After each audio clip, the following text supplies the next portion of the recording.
एक के बाद एक टास्क मिलता है, तो हमारी पहली सफलता के रूप में वो दोनों टॉप हमें पुनः प्राप्त हुआ। उसके कुछ दिन के बाद हमें एक और टास्क मिला, क्योंकि पहाड़ी क्षेत्र की एक बहुत बड़ी विशेषता होती है कि जब तक हाइट्स हमारे हाथ में नहीं है तब तक हम पूर्ण रूप से फतेह या सफलता अपने आप को नहीं मान सकते। हिंदुस्तान की फौज ने नीचे वाली पहाड़ियों के ऊपर तो कब्जा कर लिया था, लेकिन हाइट्स अभी भी उनके पास थे।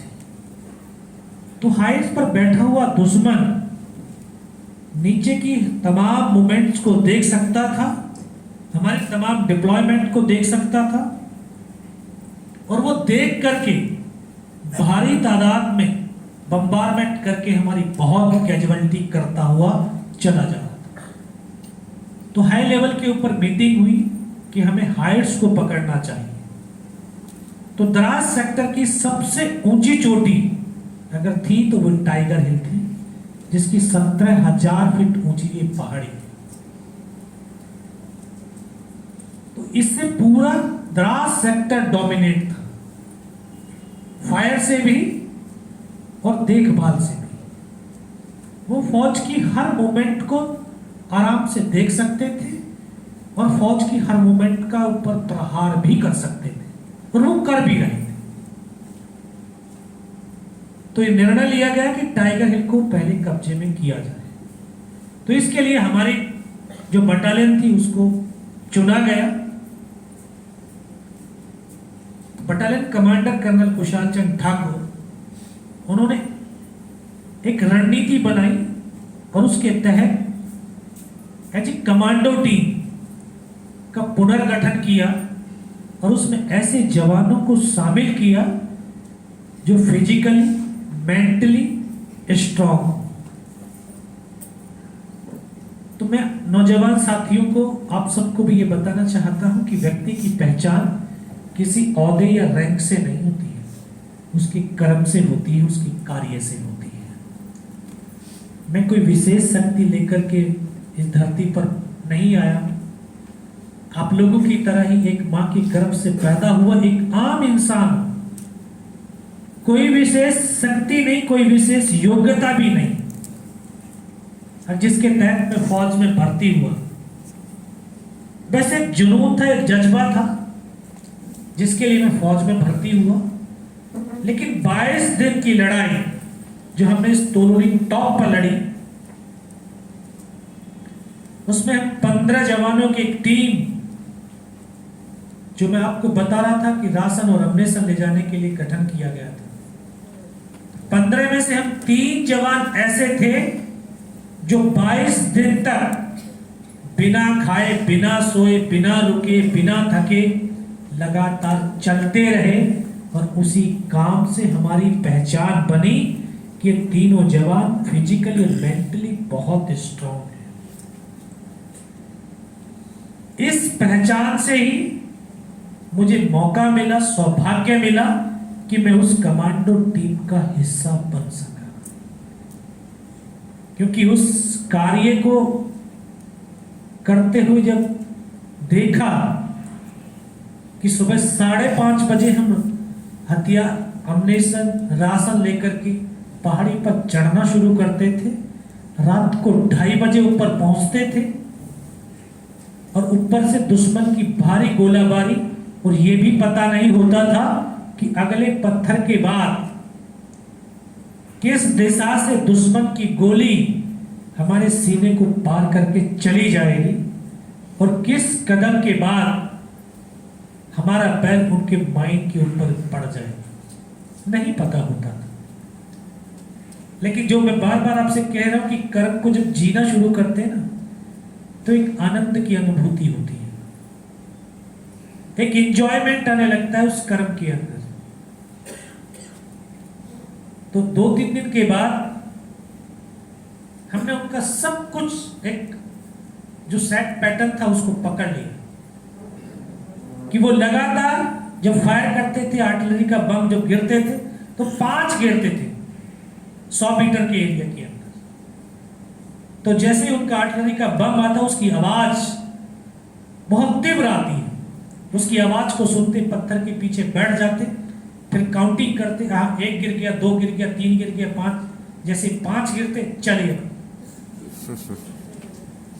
फिर आवाज आती, फिर बैठ जाते, फिर चलते। तो इस तरह से, क्योंकि उस कर्म को हम जी रहे थे, कर नहीं रहे, तो उसी कर्म से हमारी पहचान बनी और तभी उस घातक प्लाटून का हिस्सा हुआ। और घातक प्लाटून को इस टाइगर हिल टॉप के ऊपर सबसे पहले हमला करना था और उस रास्ते का इस्तेमाल करके हमला करना था जिससे दुश्मन ये आभास और अंदाजा भी ना लगा सके कि यहां से भी हिंदुस्तान की फौज ऊपर चढ़ सकती है। जो आप ये ग्रीन वाला मार्क देख रहे हैं, ये हमारी घातक प्लाटून का है। ये 4460 यहां पर पहले से ही एक 8 सिख बटालियन थी, उसका डिप्लॉयमेंट था। तो इस पहाड़ी पर हम सिर्फ रात को चल सकते थे, दिन में नहीं।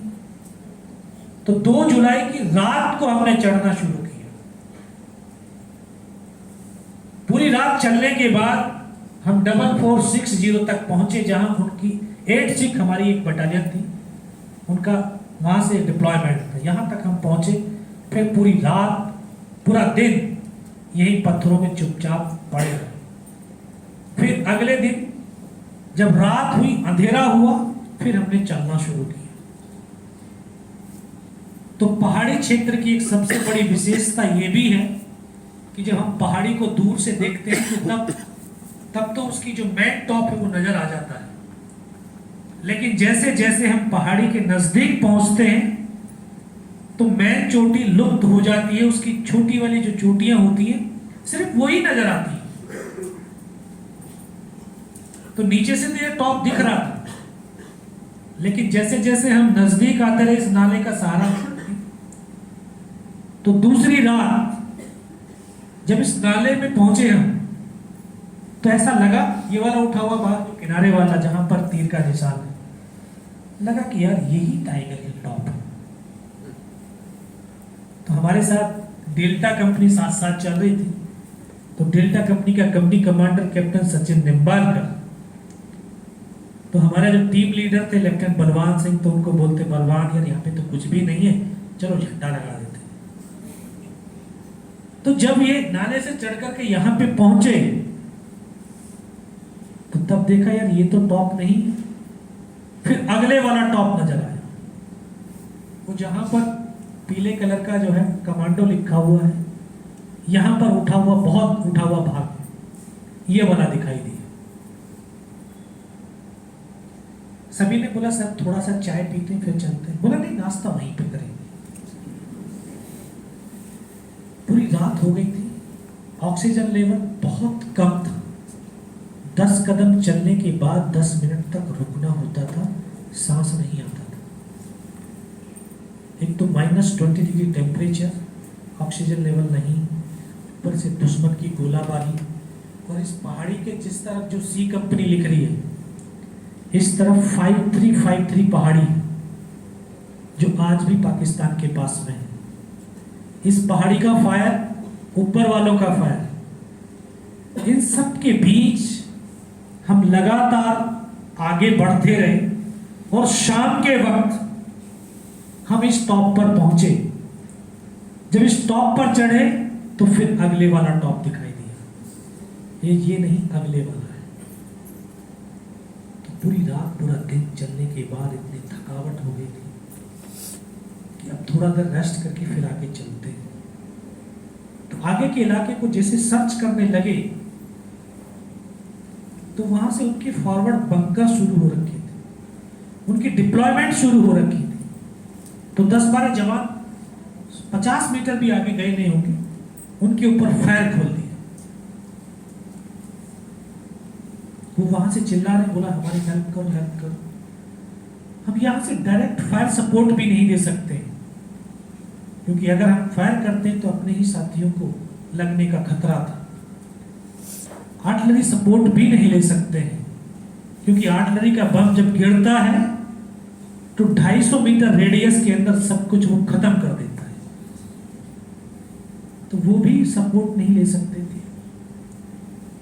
फिर उनको आश्वस्त किया, आश्वासन दिया कि आप पत्थरों की आड़ में चुपचाप छिपे रहो, जैसे ही अंधेरा होगा आपको निकाल लिया जाएगा। मुझे ज्ञात है कि रात के लगभग 11:30 और 12 के बीच का समय था। तब उस टीम को निकाल करके लेकर के आए तो उनमें से एक जवान को सिर्फ हाथ में गोली लगी थी, बाकी हमारे तमाम जवान सेफ थे। जैसे ही कमांडिंग अफसर को सूचित किया गया कि हम ये टीम वापस आ गई है, उन्होंने अगले 10 मिनट के बाद आदेश दिया कि अभी दोबारा से हमला करो। फिर हमारी टीम हमला करने के लिए चली।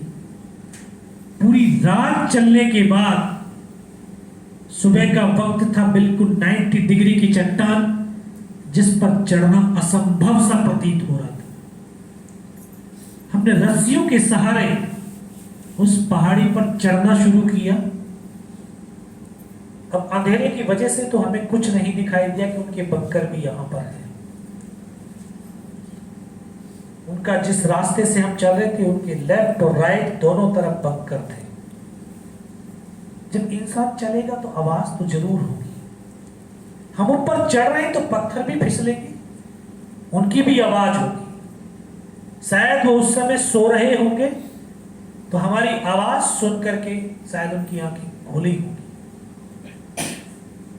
तो उन्होंने को भी एकदम से आभास हुआ कि शायद हिंदुस्तान की फौज हमारे करीब तक आ गई है। तो उन्होंने इस तरह से दोनों तरफ से फायर खोल दिया। और जब तक वो फायर खुला तब तक हम 7 जवान ऊपर चढ़ चुके थे। ऊपर चढ़े तो सामने से दुश्मन के 2 बंकर, हम 7 जवानों ने जाकर के आधाधों तो फायरिंग किया और उसमें बैठे हुए तमाम पाकिस्तानी सैनिकों को मौत के घाट उतार दिया।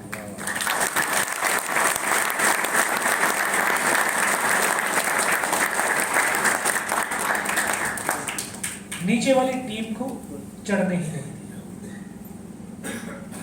तो हम साथ में जो हमारा जो कमांडर था, हमारा प्लेटून हवलदार, उस टीम लीडर की बदौलत हम 5 घंटे तक उस जगह पर लड़ पाए। उन्होंने तुरंत बोला जाकर के इनके बंकर में घुस जाओ। तो हमने भी बोला सर बंकर में उन्होंने माइन लगा दी होगी। उन्होंने बोला पहले माइन से मरो, गोलियों से बचो। दौड़ करके उनके बंकर में जा घुसे, उनकी बॉडियों को निकाल करके बाहर फेंका, क्योंकि उनके पास समय नहीं था कि वो माइन लगा दे। फिर उन्हीं के बंकर को अपने हिसाब से मॉडिफाई किया और फिर उन बंकर से हम लड़ना शुरू किया। 5 घंटे तक लगातार लड़ते रहे। हमारे ऊपर इतना जबरदस्त बम्बारमेंट शुरू हुआ कि हम ऐसी कंडीशन, ऐसी परिस्थिति में आ गए थे कि एक कदम आगे रखते हैं तब भी हेड शूट है और एक कदम पीछे रखते हैं तब भी हेड शूट है, मरना निश्चित हो गया। फिर मन में किया कि यार मरना ही तो है, मरने से पहले जितने ज्यादा से ज्यादा हम दुश्मनों को मार सकते हैं मारेंगे। और इतनी शक्ति, इतनी ताकत देने का अगर श्रेय है जो एक जवान के अंदर आता है तो इस देश की उन माओं से आता है। क्योंकि हिंदुस्तान की मां ही अपने बेटे और बेटियों को संस्कार स्वरूप ये कहती है कि सीने का दूध पिलाया है, सीने पर गोली खाना, कभी पीठ पर गोली मत खाना। तो हिंदुस्तान के ये सैनिक, ये बेटे अपने मां के उस वक्तव्य को सार्थक करने के लिए हमेशा सीने पर गोलियां खाते, कभी पीठ पर गोली नहीं खाते। आपने अगर किसी को, किसी सैनिक का पार्थिव शरीर देखने का अगर सौभाग्य मिला हो तो आपने देखा होगा कि उसके सीने पर गोलियों के निशान होते हैं, उसकी पीठ पर निशान नहीं। तो ये ताकत, ये क्षमता ये मां ही दे सकती है। तो हमने ये था कि मरना है, और जो इस धरती पर आया है मरेगा तो जरूर, लेकिन मरने से पहले वो कर्म करके जाए, लड़ करके जाए, और दुश्मनों को इतने मार करके जाए कि पीछे वाली टीम आसानी से आकर के यहाँ पर कब्जा कर। धीरे धीरे लड़ते लड़ते अपने सन समाप्त होने लगा, कोई सपोर्ट नहीं थी। तो फिर प्लानिंग किया, क्योंकि अगर हथियारों के जो वेपन्स है उसका अपनेशन खत्म हो गया तो फिर तो वो डंडे हैं, फिर वो वेपन नहीं है, कैसे लड़ेंगे हम। और मैं नौजवान साथी यहाँ पे आपको एक चीज और बताना चाहता हूं, क्योंकि जिस तरह से हमारे सामने एक मुसीबत आई, एक चुनौती आई, एक समस्या आकर के खड़ी होगी कि अपनेशन समाप्त होने वाला है, तो हमारे जीवन के अंदर भी बहुत सारी समस्याएं, बहुत चुनौतियां आती हैं। तो वो चुनौती आपको कमजोर करने के लिए नहीं, बल्कि आपको स्ट्रांग बनाने के लिए आती है। उन्हीं चुनौतियों के अंदर, उन्हीं बाधाओं के अंदर, उन्हीं समस्याओं के अंदर निकलने के रास्ते भी होते हैं, और सफलता तक पहुंचने का एक अलग से पथ भी होता है।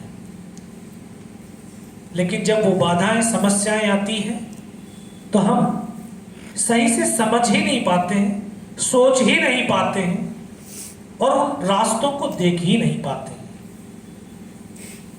क्योंकि हमेशा नेगेटिविटी भर जाती है पूरे दिमाग के अंदर, और नेगेटिव जब थॉट्स, इमोशंस शुरू होंगे तो फिर कोई पॉजिटिव चीज तो दिखाई दे ही नहीं सकती। हमारे अंदर भी ये था, लेकिन हमने थोड़ी देर के लिए सोचा, लेकिन फिर हम एक दूसरे से, अगर जब डिफिकल्टी होती है, जब चुनौतियां होती हैं, जब समस्याएं जीवन में आए, तो एक दूसरे से जरूर बात करें। जब हम एक दूसरे से बात करेंगे तो उन समस्याओं का समाधान हमें स्वयं ही मिल जाएगा।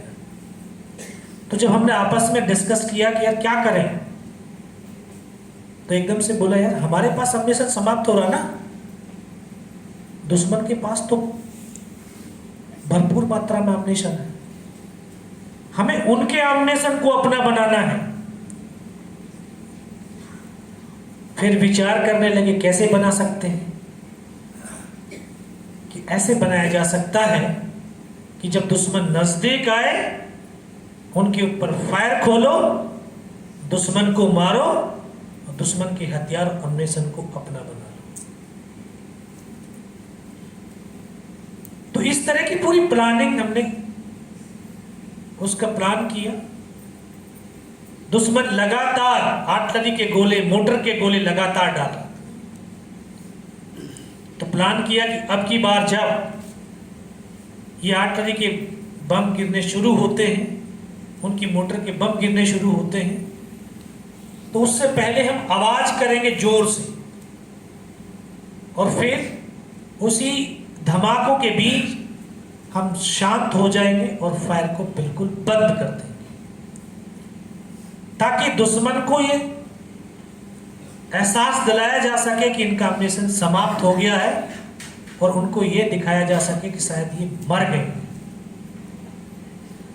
तभी दुश्मन पत्थरों से निकल करके बाहर आएगा, और जब वो पत्थरों से निकल करके बाहर आएंगे, नजदीक आएंगे, तब हम उनके ऊपर एक साथ फायर खोलेंगे, ताकि उनको ज्यादा संख्या में मार सके। इस प्लानिंग के साथ हम 3 अलग अलग पत्थरों के पास आपस में कोऑर्डिनेट करके बैठ गए।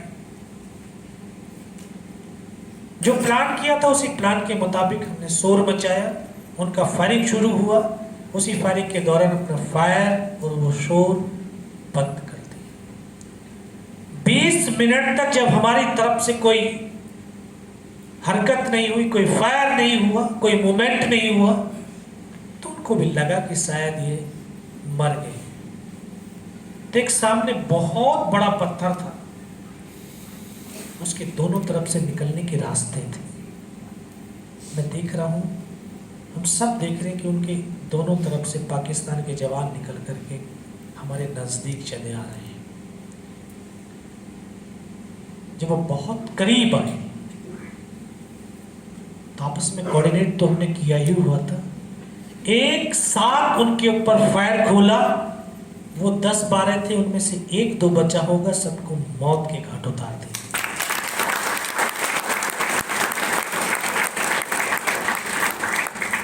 अब उन्हीं का हथियार, उन्हीं का एम्यूनिशन लेकर के दोबारा से हम फायर करने लगे।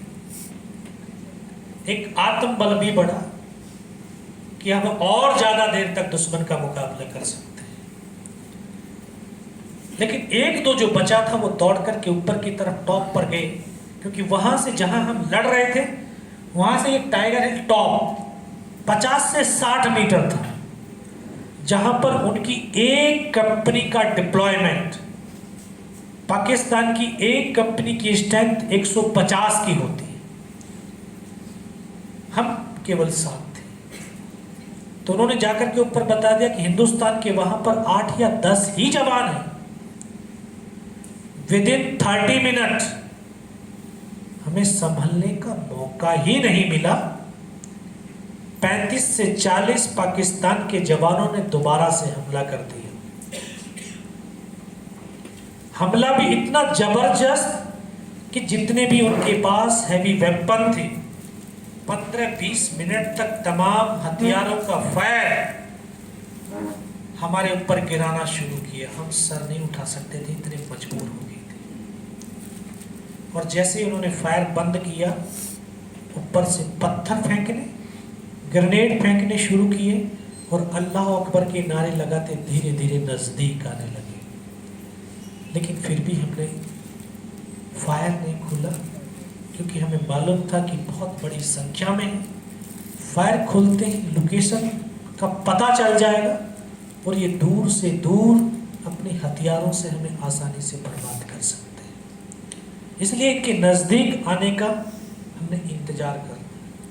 तो अपने धैर्य को, अपने साहस को, अपने जो मानसिक संतुलन को बना करके चुपचाप बैठे रहे।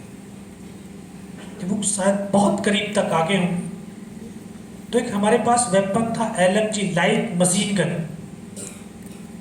वो उनको नजर आया।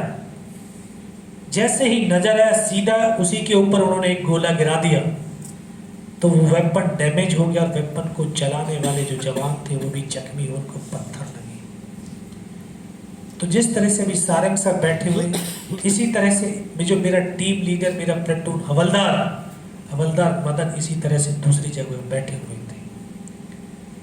उनके वो आखिरी शब्द मेरे कानों में आज तक गूंजते हैं कि उस वेपन के जस्ट बाईं तरफ में बैठा हुआ था। उन्होंने बोला, योगेंद्र इस LMG को उठा करके फेंक, इस वेपन के सिवा आज इस दुनिया में कोई बचाने वाला नहीं है। क्योंकि उस वेपन की फायर पावर बहुत ज्यादा थी, दुश्मन नजदीक नहीं आता। मैंने उनकी आवाज के बाद तुरंत मैंने उस हथियार को ऐसे पकड़ा, उनकी तरफ फेंक तो दिया, तो मेरी नजर ऊपर की तरफ गई। जिन पत्थरों से फायर कर रहे थे उसी के ऊपर 7 पाकिस्तान के जवान आकर के खड़े हो गए। बोला, सर ये तो बहुत नजदीक का था। कहाँ पे? ये खड़े हुए। शायद मेरी आवाज भी वहां तक पहुंच गई होगी। उन्होंने ऊपर से सीधा ग्रेनेड फेंका तो एक मेरा साथी पीछे लेट करके फायर कर रहा था, तो उसकी ये उंगली में ग्रेनेड का स्प्लिंटर लगा, यहाँ से उंगली कट करके दूर जा करके पड़ी।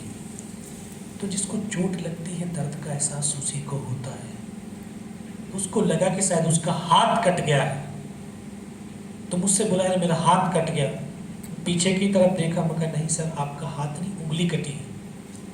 उनको फर्स्ट एड दिया, आश्वासन दिया और धीरे धीरे उन पलों को जीने लगा, देखने लगा जो आप सब फिल्मों के अंदर देखते हैं कि गर्दन कटती और धड़ चलते हैं। मैंने उन पलों को जिया है। मैं भी जख्मी हो गया था, मेरे पैर में यहाँ पर ये पूरा ये कट गया था। तो एक साथी की हेल्प के लिए जा रहा था, तो तब यहाँ पर ग्रेनेड का एक टुकड़ा लगा था, पूरा ऐसा लगा कि शायद आंखें चली गई हैं। और यहाँ से खून की धार बहुत तेजी से बहने लगी। इधर पैर जख्मी हो गया था, चल नहीं सकता था, घिसटता हुआ एक साथी की हेल्प के लिए जाना था, तो वहां तक मैं पहुंचा। तो ऐसे पहाड़ी से पीठ लगा करके हम ठीक आमने सामने बैठे हुए हैं, और एक मेरा ट्रेनिंग का साथी कैनेडियन अनंतराम, वो जस्ट मेरी बगल में बैठा है। तो वो जो सामने थे, मैं उनको बोला सर फर्स्ट एड कर दो आप। उन्होंने भी बोला यार मैं थोड़ा फायर कर लेता हूँ, थोड़ी तू फायर कर, मैं करता हूँ फर्स्ट एड। मैं देख रहा हूँ, फायर कर रहा हूँ, उनको देख रहा हूँ। फिर उन्होंने अपनी फील्ड पट्टी निकाली, उसकी पॉलीथीन फाड़ने के लिए उनका हाथ यहाँ तक गया है, यहाँ पे गोली लगी, उधर से पूरा भेजा निकलता हुआ पीछे की तरफ से लेटते चले गए। मैं उनका एकदम से हाथ पकड़ा, सर क्या हुआ क्या हुआ, लेकिन एक शब्द नहीं बोला। फिर उस पल को भी जिया कि मेरी बगल में बैठा हुआ मेरे ट्रेनिंग का साथी, उसके मुख से सिर्फ क्या शब्द थे सुना। मैं उसको बोले अनंतराम सर को तो गोली लगी क्या? बस वो इतना ही कह पाया। उसको सीने में यहाँ पर गोलियां लगी और फेफड़ों से खून की किस तरह की धारें बहती हैं, ये पल को भी देखा, और वो भी मेरी गोद में आकर के लेट गया। मेरा एक साथी सामने से खड़ा होकर के फायर कर रहा था, तो वहीं पर एक गोला गिरता है, उस गोले के टुकड़े से यहाँ से उसकी गर्दन कट के जमीन पर गिरती है, और जमीन में वो गर्दन कैसे फड़फड़ाती हुई, और वो बिना सर का वो धड़ 2 कदम तक चलता है और फिर गिर जाता है। एक मेरा साथी, उसका हाथ कट गया, पैर कट गया, उसके अंग कट करके जमीन पर तड़प रहे, लेकिन उनकी परवाह न करते वो आगे बढ़ता हुआ जा रहा, शहीद हो जाता है। इस तरह से करते करते मेरे तमाम साथी शहीद हो गए।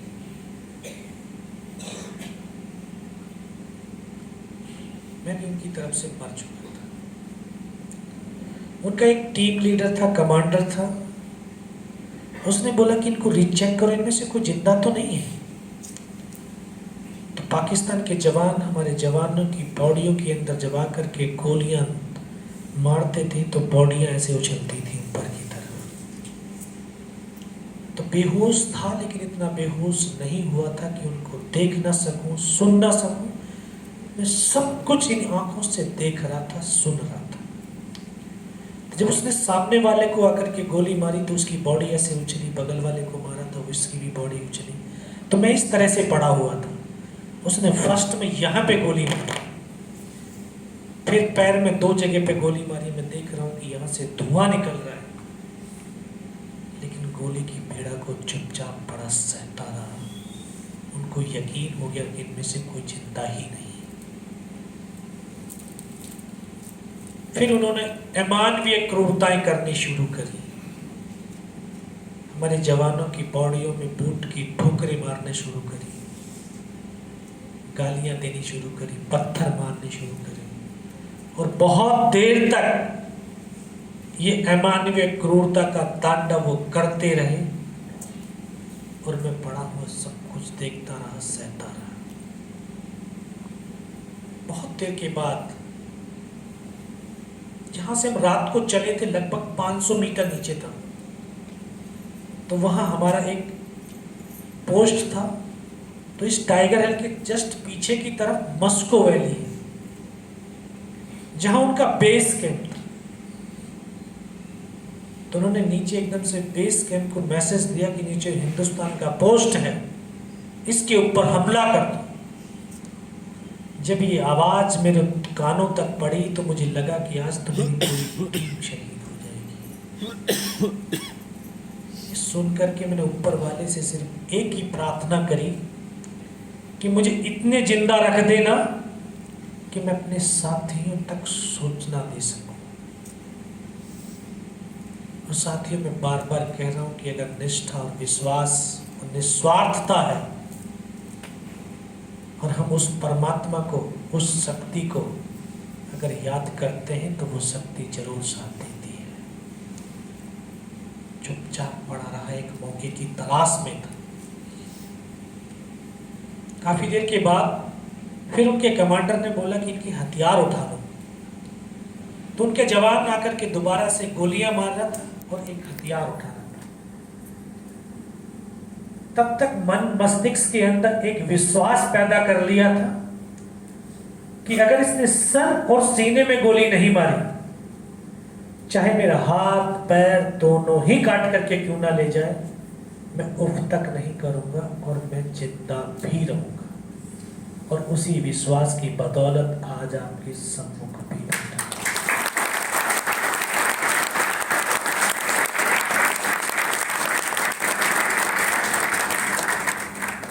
तो उसने आकर के उसी रोटेशन से दोबारा से गोलियां मारी, सामने वाले को मारा, बगल वाले को मारा, फिर भी मेरे बाजू में पैर में गोली मारी। 2-3 कदम चलने के बाद न जाने उसको क्या एहसास हुआ होगा, वो वापस मुड़ा पीछे की तरफ और फिर उसने राइफल मेरे सीने की तरफ करी। तब मुझे लगा योगेंद्र अब नहीं बचेगा, लेकिन कहते हैं जाको राखे संयम मार सके न कोई, और इस देश को भारत मां बोलते हैं। आज एहसास होता है कि ऐसे ही नहीं बोलते, ये कंकर और मिट्टी वाली जमीन नहीं है, ये सजीव है। ये मां भारती अपने बेटों की वीरता, शौर्य, पराक्रम, बलिदान को कभी दफन होने ही नहीं देती है। किसी न किसी एक को जरूर माध्यम चुनती है।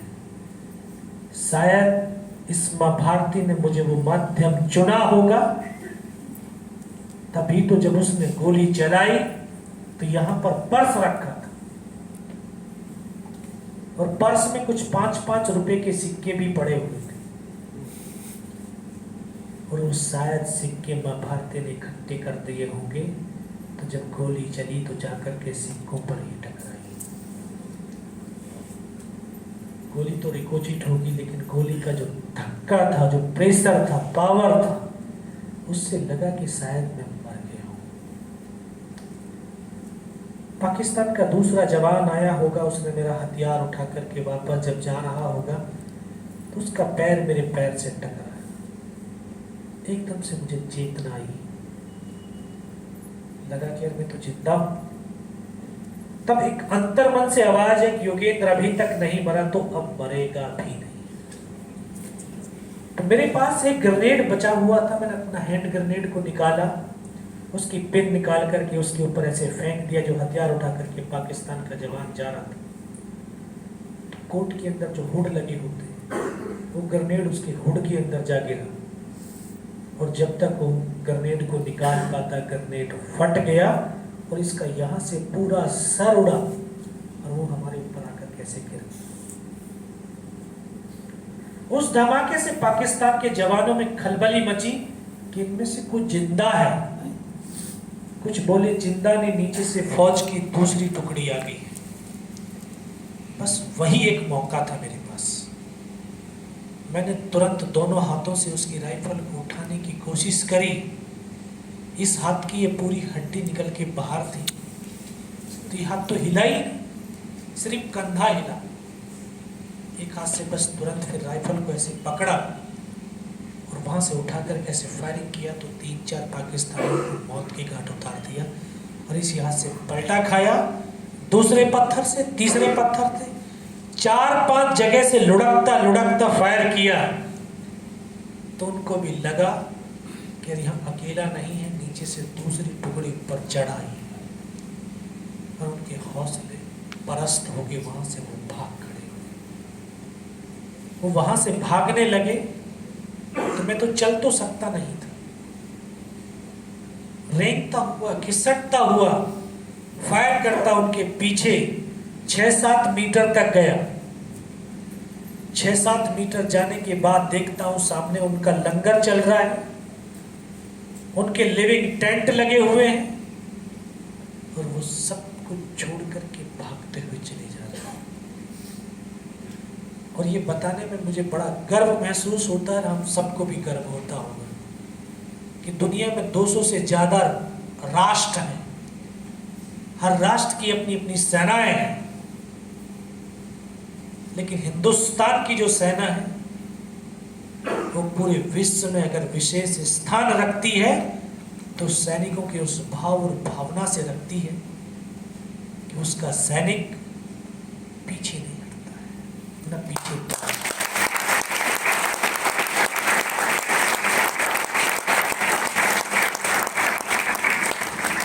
उनके अगर 10 बंदे हैं, 10 में से 3 मर गए तो 7 भाग जाएंगे, लेकिन हिंदुस्तान के 10 में से 9 शहीद हो गए हैं तो 10वां भी आखिरी सांस और खून के आखिरी कतरे तक अपने साथियों तक साथ में लड़ता हुआ वहीं पर शहीद होगा।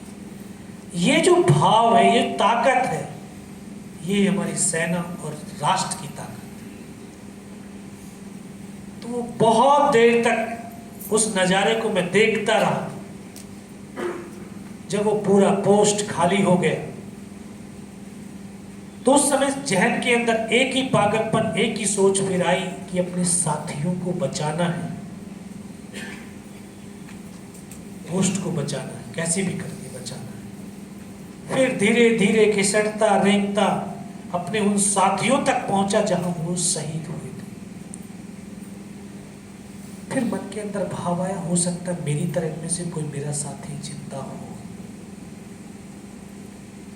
करके एक को देखने लगा तो किसी का पूरा ये सर फटा हुआ बाहर था, किसी का पूरा फेफड़ा निकला हुआ बाहर था।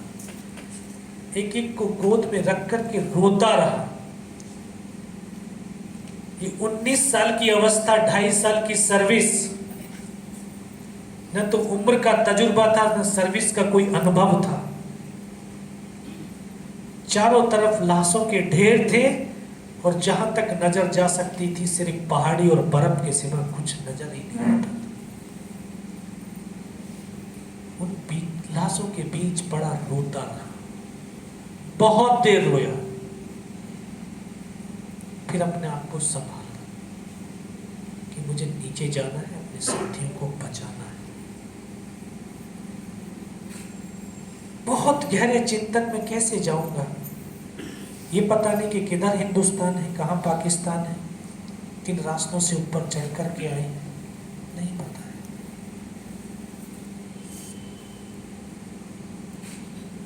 इंसान के कितने शरीर होते हैं, कितने शरीर होते हैं इंसान? 3 शरीर होते हैं। जो हमें दिखता है स्थूल शरीर है, नश्वर शरीर है। एक होता है सूक्ष्म शरीर जिसको हम आत्मा बोलते हैं। एक होता है कर्ण शरीर जिससे वो दिव्य ध्वनियों को हम सुन सकते हैं। यहां पर एक और आपको मैं बताना चाहूंगा, क्योंकि हम ये चीजें क्यों नहीं हम कर पाते हैं, देख पाते हैं, सुन पाते हैं, क्योंकि हम अपने आप से कनेक्ट ही नहीं हो पाते। हम सिर्फ इस शरीर से कनेक्ट हैं, ये शरीर हम नहीं। हम तो वो जीवात्मा है, जो सूक्ष्म शरीर है वो है। ये शरीर तो सिर्फ इस धरा पर काम को करने का एक साधन है, और वास्तव में जब हम अपने आप से कनेक्ट होते हैं तो हम परमात्मा से कनेक्ट होते हैं। और जब आप परमात्मा से कनेक्ट होंगे तो शायद आपको परमात्मा की उस तमाम वो चीजें, ध्वनियां, आवाजें सुनने लगती हैं। तो ऐसे सोचते सोचते शायद मैं अपनी आत्मा से कनेक्ट हुआ होऊंगा, क्योंकि उस समय जब हम निस्वार्थ भाव से कनेक्ट हो सकते हैं। अगर आप में निस्वार्थ भाव हमारे अंदर है तभी हम कनेक्ट हो सकते हैं। गहन चिंतन में था, कैसे जाऊं, कैसे जाऊं। तब एक आवाज सुनाई जिसने बोला, बेटा इस नाले से नीचे की तरफ चला जा। मेरी आंखें ऐसे खुली, मैं चारों तरफ देख रहा हूं, मुझे तो कोई नजर आ ही नहीं रहा। मैंने वो चीज इग्नोर कर दी, शायद भ्रम हो सकता है। थोड़ी देर के बाद फिर बोला, योगेन इस नाले से नीचे की तरफ चला जा। फिर मुझे कुछ लगा कि हाँ कुछ तो है, कोई तो मुझे साथ में लेकर के जाने की कोशिश कर रहा है। फिर मैं वो जो बताया हुआ रास्ता था कि इस नाले से लुढ़क जा नीचे की तरफ, मैं उसकी तरफ नजदीक गया, हाथ ये बिल्कुल टूट करके लटक चुका था। तो ये हड्डियां जब आपस में टकराने लगी तो असहनीय पीड़ा होने लगी। इस हाथ को ऐसे बांधने की कोशिश करने लगा लेकिन बंध नहीं पा रहा था, तो लगा कि शायद ये कट गया है। फिर मन में आया कट गया तो इसको तोड़ करके फेंक देता हूँ। ऐसे पकड़ करके झटका मारा, इसको तोड़ने की कोशिश करी, टूटा ही नहीं। फिर इसको उठा करके पीछे फेंका, बेल्ट में फंसाया और फिर उस नाले से लुढ़क गया। और सच बता रहा हूं मैं आपको, 500 मीटर पत्थरों में लुढ़क करके आया। अगर पत्थरों में आप लुढ़केंगे तो कितने जख्म लग सकते हैं ये हम अंदाजा भी नहीं लगा सकते। लेकिन जब उसका हाथ आपके हाथ तक पहुंच जाता है तो इतनी खरोंच तक नहीं लगने देता। मेरे जो ग्रेनेड और राइफल के जो जख्म थे उनके सिवा मुझे एक भी जख्म और नहीं लगा। और मैं लुढ़कता हुआ जब 500 मीटर नीचे आकर के ऐसे नाले में लटक गया, तब मुझे लगा कि मैं पाकिस्तान की तरफ आ गया। फिर मैंने नीचे की तरफ देखा तो मुझे मेरे साथी नजर आए। उनको आवाज दिया, दौड़ करके वहां से मुझे उठा करके लेकर के गए। जिस तरह से आप फिल्मों में देखते हैं कि कोई ग्रेनेड फटता है और उसकी पूरी ड्रेस फट जाती है, सेम कंडीशन थी। मेरे साथी कोई भी ये नहीं कह रहा था कि ये जिंदा रहेगा, सबको ये था कि थोड़ी बहुत देर के बाद में ही मर जाए। लेकिन मेरे अंदर विश्वास था कि मैं जिंदा रहूं। वो मुझे नाले में लिटा करके चले गए, एक साथी को छोड़ करके। मैं उनसे सिर्फ एक ही सवाल करता रहा कि पोस्ट को बचा लो, थोड़ा सा मुझे पानी पिला दो। फिर मुझे एक संतुष्टि थी कि मैंने इनको पूरा सब कुछ बता दिया। अब मैं मर जाऊंगा तो कोई फर्क नहीं पड़ेगा। वो मुझे पानी नहीं पिला रहे और मैं पानी के लिए तड़प रहा हूं। फिर मैं पूछा, मैं कहा यार पानी क्यों नहीं पिला रहे? बोला पानी पिलाने से पॉइजन बहुत जल्दी फैल जाएगा, तो बचेगा नहीं। पानी नहीं पिलाओगे तो वैसी जबान ऐंठती है तो वैसे ही मर जाओगे। फिर जब उन्होंने पानी नहीं पिलाया तो फिर मैंने वहाँ पे बर्फ़ पड़ी हुई थी, बर्फ़ को ऐसे मुट्ठी में पकड़ा, फिर उसको खाने लगा तो बारूद की वजह से पूरी बर्फ़ कड़वी हो रखी थी। कमांडिंग ऑफिसर को सूचना दिया तो कमांडिंग ऑफिसर 4460 के पास, जहाँ हमारा हेडक्वार्टर था, यहाँ पर बैठे हुए थे। पहाड़ियों पे चढ़ना बहुत आसान होता है लेकिन उतरना बहुत मुश्किल होता है। ये दिन का 1:30-2 बज रहा था। तो कमांडिंग ऑफिसर को जैसी सूचना मिली, उन्होंने बोला इस लड़के को जल्दी से जल्दी मेरे पास पहुंचाओ। तो कोई ऐसा साधन संसाधन नहीं था कि जिस पर बिठा करके या लेटा करके मुझे वहां तक पहुंचाया जा सके। जवान मुझे कंधे पे डाल करके पीछे की तरफ लाने लगी। यहां तक पहुंचते पहुंचते शाम हो गई थी। फर्स्ट एड तो हुआ था लेकिन इतना लहू बह गया था कि दिखाई देना बिल्कुल बंद। तो कमांडिंग ऑफिसर ने जो उनके पास पहुंचा तो बोला, बेटा मेरे को पहचानता, मैं कौन हूं? मैं कहा साहब दिखाई कुछ नहीं दे रहा लेकिन आवाज सुनाई दे रही है। बोला मैं तेरा commanding officer colonel Kushal Chand Thakur. मैं जय हिंद साहब, बहुत तेज सर्दी लग रही है। उन्होंने अपने लिविंग टेंट के अंदर लिटाया, 3-4 स्टॉप चलवाए, थोड़ी सी गर्मी महसूस हुई तो उनको भी फिर मैं यही बोला, मैं साहब थोड़ा सा पानी पिला दो। बोला पानी तो नहीं मिलेगा। तब डॉक्टर ने सुना, डॉक्टर दौड़ करके आया, उसने आकर के बोला मैं पानी पिलाता हूँ। थोड़ी सी ग्लूकोज उन्होंने पिलाई, थोड़ी सी एनर्जी महसूस हुई। तब उन्होंने बोला बेटा कुछ बता सकता? हाँ सब बता सकता। तब उनको यहाँ इस टाइगर हिल टॉप का पूरा घटनाक्रम, वहाँ की उनकी डिप्लॉयमेंट, उस सब कुछ उनको बताया और बताने के बाद लास्ट में वो सवाल करते हैं कि जवान की रिक्वायरमेंट क्या है। साहब, जवान की रिक्वायरमेंट अम्नेसन और फील्ड पट्टी की है, खाने के लिए नहीं चाहिए। 72 घंटे से भी ज़्यादा का समय हो गया था। ये पार्ले जी वाला बिस्किट का पैकेट हम 2 जवान सिर्फ आधा बिस्कुट का पैकेट खा पाए थे, आधा तो बैलेंस था। सिर्फ भूख नहीं लगती है। इतना कहते कहते फिर डॉक्टर ने कौन सा इंजेक्शन लगाया, फिर पता नहीं मिल कहाँ पर। 3 दिन के बाद होश आया, देखा कि ऊपर पंखा चल रहा है। तो मैं पूछा मैं हूँ कहाँ, तब पता चला कि 92 बेस हॉस्पिटल श्रीनगर। और वहीं पर मुझे सूचना मिली कि उसी रात को दोबारा से हमारी टीम ने बटालियन ने हमला किया और बिना कुछ कैजुअलिटी के टाइगर हिल टॉप के ऊपर विजय पताका फहराया।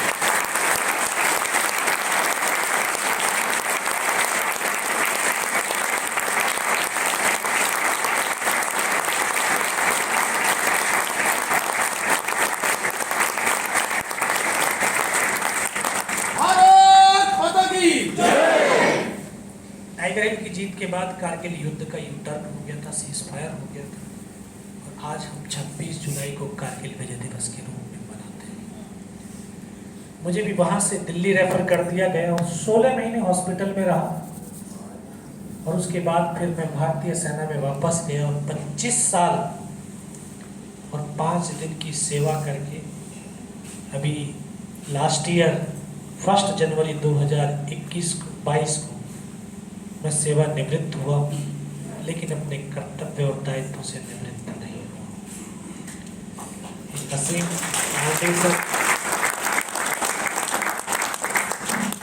हसीन फाउंडेशन के अध्यक्ष सारंग सर और तमाम